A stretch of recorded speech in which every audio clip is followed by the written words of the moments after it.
আচ্ছা, মানুষ আশাই কেন বাঁচে? মানুষ মূলত আশাই বাঁচে। আমার আজকে নেই, আল্লাহ তাআলা আমাকে কালকে দিয়ে দেবেন, এটা আমাদের আশা।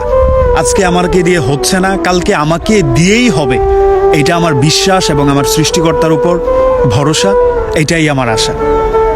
আমাকে কেউ আজকে বুঝতেছে না, আমাকে বোঝার প্রয়োজন নেই, আমি একদিন করে নেব, ঠিক আমাকেই দিয়েই হবে, এই জিনিসটাই আশা। আমি আমার প্রিয় মানুষকে আজকে বোঝাতে পারছি না, সে আমার হচ্ছে না, তাকে পাওয়ার আশাটা নিয়ে আমি বেঁচে আছি।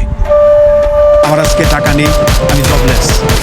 আমার একদিন একটা সুন্দর জব হবে, আমার বাবা মার জন্য আমি কিছু করব, আমার প্রিয় মানুষ সহ পরিবার নিয়ে ভালো থাকব, এই আশাটা বুকে বেঁধেই মানুষ বাঁচে। একটা 18 বছরের ছেলে পড়াশোনা ছেড়ে দিয়ে ফ্যামিলির দিকে তাকিয়ে ফ্যামিলিকে ভালো রাখবে বলেই প্রবাসে পাড়ি দেয়। এই আশায় সে বুক বাঁধে, আমি কিছু করতে পারলে আমার পরিবার ভালো থাকবে, আমি নিজে ভালো থাকতে পারবো, একটা জায়গায় নিজেকে দাঁড় করাতে পারবো। এই আশাটা নিয়ে মানুষ বাঁচতে চায়।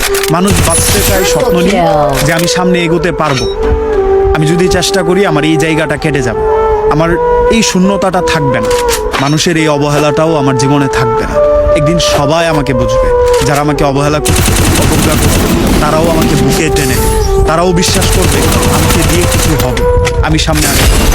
আমি যেইখানে হতাশ হয়ে বসে পড়েছিলাম, সেইখান থেকে আমি একদিন ঠিক ঘুরে দাঁড়াবো, এই আশাটা নিয়ে আমাকে সামনে এগোতে হবে।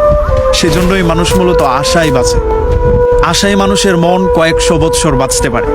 কোনো একজন সাহিত্যবিদ বলেছিলেন, তুমি যদি স্বপ্নই না দেখো, তুমি যদি আশাই না করো, তাহলে তুমি সামনে এগোতে পারবে না। আজকে যেই জিনিসটা তোমার নাই, আজকে তোমাকে দিয়ে যেই জিনিসটা হচ্ছে না, তুমি চেষ্টা করে যাও এবং নিজেকে বিশ্বাস করে যাও এবং তুমি আশা রাখো এই জিনিসটা তোমাকে দিয়ে হবেই। তোমার সৃষ্টিকর্তা তোমাকে কখনোই নৈরাশ করবেন না।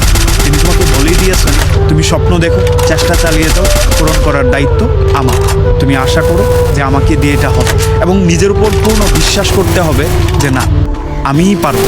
এবং আমি এটা আশা করি আমার সৃষ্টিকর্তা আমাকে অপূর্ণ রাখবেন না, এক সময় আমাকে কানায় কানায় পরিপূর্ণ করে দেবেন। তিনি যা আমার কাছ থেকে ছিনিয়ে নিয়েছেন, যা আমার হতে দেননি, সেগুলো থেকে ভালো জিনিস আমাকে দিয়ে দেবেন। এবং আমি এটা আশা করি আমার সৃষ্টিকর্তা অবশ্যই আমাকে শুধু চেষ্টা